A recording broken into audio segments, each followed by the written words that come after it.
Il faut rappeler à Ousmane Sonko, s'il a un problème avec Yérim Seck, je pense qu'il doit régler ce problème-là avec Yérim Seck. Sa sortie ici est très malencontreuse, justement pour tenter de politiser le problème casamançais. Ce problème-là est trop lourd pour être politisé. Nous le faisons comprendre que si c'est de cette façon qu'il veut régler le problème casamançais, je pense déjà qu'il est en train de passer à côté. Lui faire comprendre que ce problème casamançais n'est pas un problème de développement, c'est un problème de décolonisation. Qu'il le sache une bonne fois pour toutes. Si c'est grâce à ces 62 milliards qu'il va venir berner les Casamançais pour dire qu'il y a développement et que ces gens-là vont cesser, n'est-ce pas, leurs convictions-là, ils se trompent lourdement. Vous savez, ce genre de conflit finit toujours par une table de négociation. Même la guerre de 100 ans, on a fini par régler ce problème-là par une table de négociation.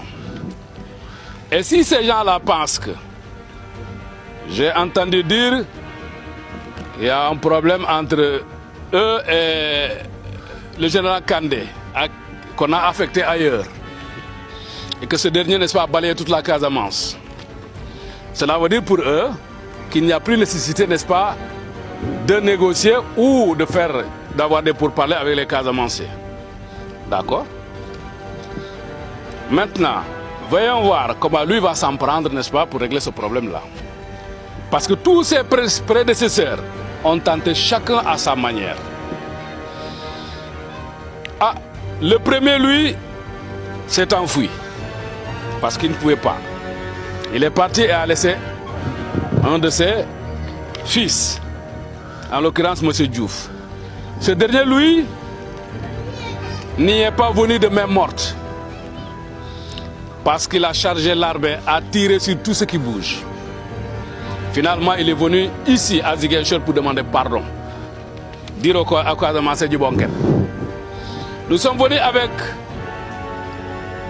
Abdoulaye Wade. Dans 100 jours, je vais régler ce problème-là. Il est parti et laissé le problème-là. Macky Sall est venu avec tout un arsenal, n'est-ce pas, de matériel militaire. Pourtant, on leur a dit que, quelle que soit la puissance de vos matériels, ce problème ne sera pas réglé par la violence. Il y a une manière, n'est-ce pas, de régler ce problème-là. Parce que c'est un problème qui est très profond et qui a ses origines. Si l'on n'explore pas ces origines-là, on ne pourra jamais régler ce problème-là. Et Abbé disait que ce problème casamançais-là doit être réglé dans la vérité et la justice. Si eux nous ont, disons qu'ils nous ont lancé un slogan, Djoub Djoubanti, si réellement c'est le cas, la Casamance ne doit pas être en reste. Il faudrait, n'est-ce pas, qu'il y ait du Djoub Djoubanti. Dire la vérité dans ce qui se passe en Casamance. Quand il dit que ce livre-là ne sera jamais vendu en Casamance, ils ne feront pas la promotion de ce livre-là. Qu'est-ce qu'il cache, lui, en tant que fils Casamance? Que les Casamancés ne puissent pas connaître leur histoire. Ils se trompent. Les gens connaissent déjà leur histoire. Ils se trompent. Les archives dont il fait allusion, ce sont les Sénégalais eux-mêmes qui ont brûlé les archives casamancées ici. Des archives de Carabane, d'Oussouye, de Ziguinchor jusqu'à Kolda ont été brûlés par ces Sénégalais-là. Pour étouffer ce problème-là, pour ne pas que les gens connaissent ce problème. D'ailleurs, ou dans nos écoles, ceux qui ont fait les bancs, qui a appris l'histoire de la Casamance par les écoles, sur les bancs? Cette histoire-là a été ensevelie, enterrée depuis 1960. Et les témoins de l'histoire de cette époque, eux-mêmes, d'après leur dire, qu'ils ont essayé de tout faire pour essayer d'intégrer la Casamance dans le Sénégal. Ils ont fait des tractations pendant près de 6 mois. avec leurs collaborateurs qui sont des Casamancés, des cadres Casamancés de l'époque. 6 mois durant, avant de pouvoir, n'est-ce pas, faire une coalition MFDC-BDS. Au cours, n'est-ce pas, de ces opérations, il y a eu une scission même dans le MFDC, à partir de ce moment même. Parce qu'il y en a ceux qui voulaient et ceux qui ne voulaient pas. Voilà comment a survenu la crise casamançaise. Alors, nous demandons à M. Ousmane Sonko, s'il veut régler ce problème-là, ce n'est pas en le politisant. C'est grave ce qu'il est en train de faire. Et cette popularité dont il jouit ici en Casamance, qu'il se rappelle que la Casamance là a trop souffert. Il y a eu tellement de morts en Casamance. Quand il parle, n'est-ce pas, des Toubabs qui ont infligé beaucoup d'exactions ici en Casamance. Ceux-là, dans la période coloniale. Oui, ça s'est produit ainsi. Il y a eu beaucoup d'exactions, il y a eu beaucoup de tortures, il y a eu, n'est-ce pas, des travaux forcés. Et ceux-là, ces Sénégalais en Casamance, qu'est-ce qu'ils ont fait? Il n'y a pas eu de mort ici. Au point même qu'on a même qualifié un certain général de boucher ici en Casamance. Tellement on a tué des gens ici. Des exactions sommaires, des tortures. Moi-même j'étais en prison, moi. J'étais tellement torturé. Je fais partie de ces victimes-là. Quand Ousmane Sonko se lève, n'est-ce pas, pour accuser ces Européens-là, d'avoir torturé ou d'exiler les Casamancés, etc., etc. Eux-mêmes l'ont fait. Ces Sénégalais l'ont fait en Casamance. Alors, pour qu'on ne connaisse pas l'histoire de la Casamance, ah bon, c'est ça son vœu. Nous savons pertinemment que la Casamance a bel et bien son histoire. Et que cette histoire-là, les Casamancés vont s'en approprier.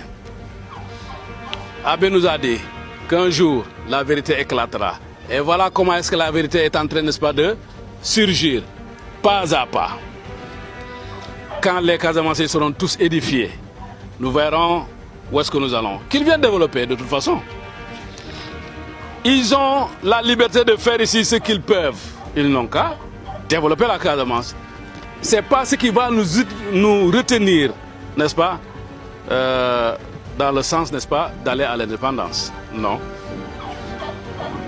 Ça, c'est une revendication qui est innée. La Casamance a droit à aller à l'indépendance. C'est un droit inaliénable, un droit imprescriptible. Que tout le monde le sache. Maintenant, vouloir régler le problème là à leur manière, ils n'ont qu'à le faire. Sans inviter les MFDC, ils n'ont qu'à le faire. J'entends par là qu'il dit qu'il va se concerter avec Diomaye pour aller, n'est-ce pas, voir peut-être les combattants ou autres, ou certains dignitaires casamancés. Oui, nous l'attendons de toute façon. Il entendra effectivement, évidemment, l'opinion des Casamancés. Donc, si nous poursuivons,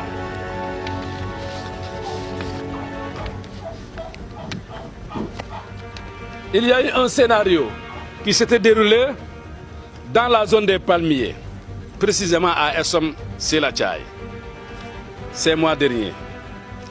Cette fois-ci, c'est à Djibijon, où un forum organisé par l'État SSBIR, à grande pompe médiatique, pour annoncer un quelconque développement. Le Sénégal nous a habitués à ce genre de cirque.